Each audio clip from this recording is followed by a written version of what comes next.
Okay, so one of the dilemmas has always been when you're treating a patient with a total joint replacement, and like a total hip, that you really can't use the old way of treating an upslip. Now, the old way of treating an upslip actually used a manipulation.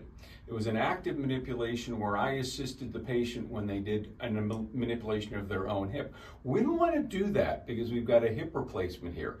So one of the techniques I developed for the M1 class was how to fix an upslip without doing anything that would disturb the hip prosthesis, or perhaps if they had an internal derangement of the knee or a bad ankle, you couldn't do the old treatment, but you can do this treatment. So what I'm going to do is I'm going to grab Bob's leg and I'm going to cross over in such a way that I can literally internally rotate the femur from here. So I bring him into a little bit of flexion, a little bit of abduction, and I'm going to lean backwards. Now, I internally rotated him to close pack the hip. I don't want the force going into the hip joint. I want it to go to the next joint up line, which is the SI joint.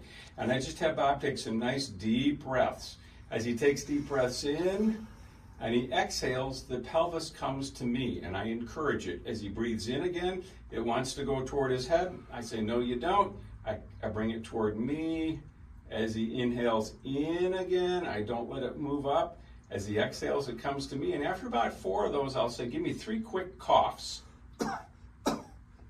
And as he does that, I hang for a little bit more, and that ilium just slides right back down into place. Now, the big question is, when do I do this? Okay. Well, obviously a little video like this is not in the scope to show you where you're going to look at your landmarks, but that's something we do in the M1 class. So if you're looking for some real gentle alternatives to correct SI joint dysfunction, particularly an upslip, you might want to sign up for that M1 class coming real soon.